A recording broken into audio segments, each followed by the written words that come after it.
So like, he will only come to me if he feels like it. Okay. He won't, like if we're doing a training session, he will usually do what I ask because he wants the treats.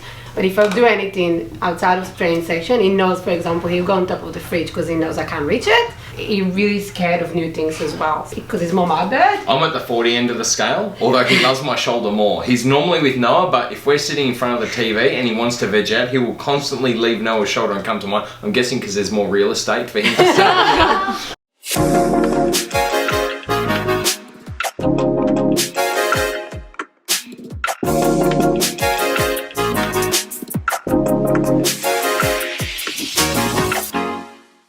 So he's learning flight training in the house, which he do it. If he doesn't see me, he doesn't really like it as much.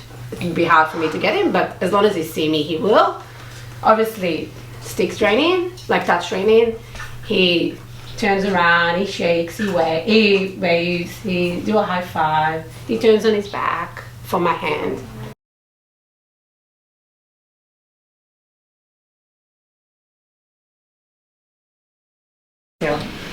What are you going to do for me? Come on. Nah. High five.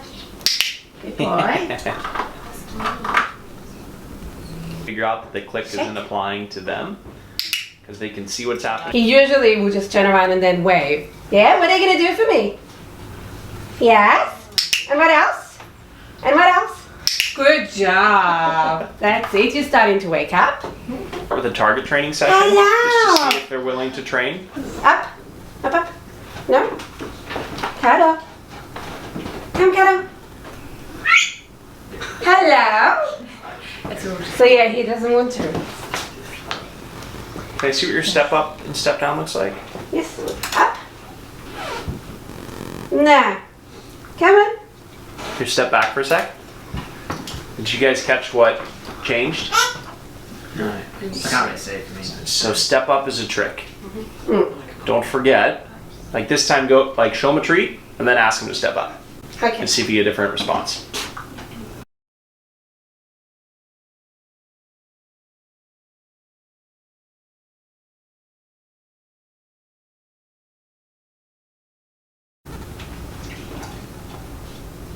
Yes.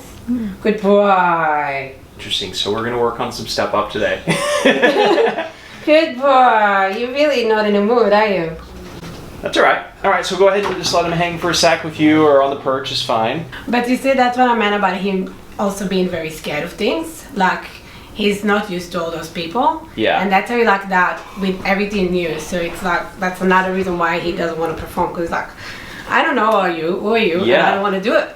And just curious, when you say like he's scared and stuff, what makes you feel like he's scared of this? Because he will fly from it, or he will attack it, or he will be like that. He doesn't want to do anything.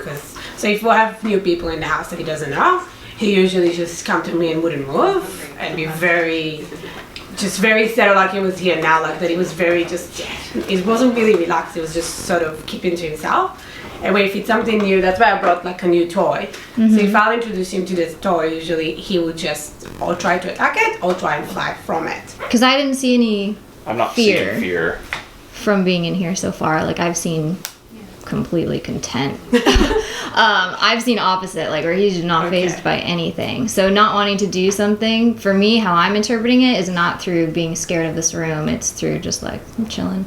Like he looks really relaxed to me. Yeah, like where do I get one of them? I just want to make sure that you're interpreting it correctly as well. So I'm sure what you described with introducing the toy sounds like fear for sure. Yeah. But just from what I've seen in here, I've not seen him scared of anything. So have you felt like he's been scared in here? In here he was just he was very relaxed. He was rasping his beak on my he shoulder was going earlier, to sleep. So he's chilling. All right. chilling. Come.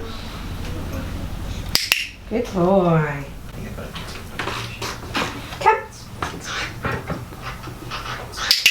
Now. Fastest eating Eclectus I've seen. Fastest moving Eclectus. What do you want me to do now? See if you can get him to step up for a treat. Up.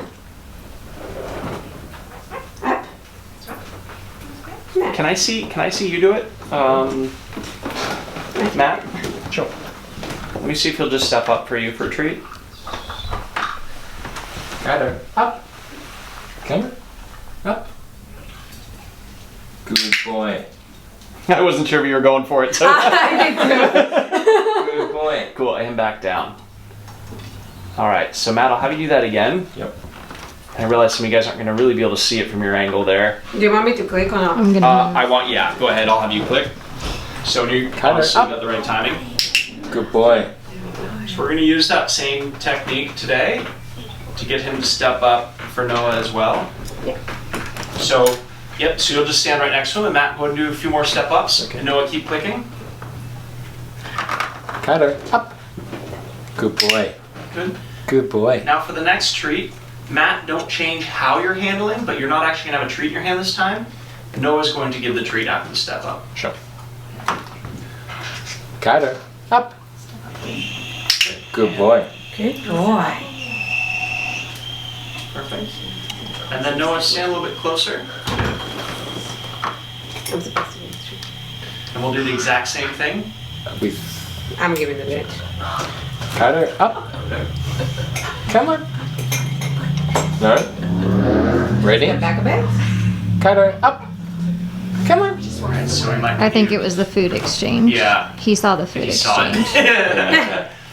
Here, I'll take it too. Here you go. See if he'll step up for you now. It might, For me? Yeah, it might be easier since he's a little bit more of a rhythm. Did you put the treat down before you asked? Yes. Why? I don't know, because I wasn't able to hold it. Oh, now you're doing tricks. You little cheeky boy. Yeah. Do you want me to click for you? Yeah, no, sorry. Up. It's just managing. No, we're not doing the shake. Up. Where's the free flow in the house? Give us the- Let me, I'll try and grab another one. Up. Starting Oh. like from. No. Why don't you drop the clicker and I'll click for you. Okay. And Sorry. let's see if you can hold the treat the way Matt did. Up. No. Up. Hmm. Come on, Kiddo. Getting a little agitated. Up. Good boy. So you Good notice boy. that, and I'm actually going to turn you a little bit so everybody's able to see. Did you notice how you had the treat too close Yeah, and then you had to pull it away? Yeah. So you won't get very many opportunities to make that mistake before he gets upset. Okay. So just like with Addie, we had her bring it slowly closer and closer. You can always bring it closer, But you can't but take you it back. shouldn't be pulling it away because it'll start to frustrate him, especially the older they get. Alright, are you gonna click? Yeah, I'll click for you. Up. Good boy.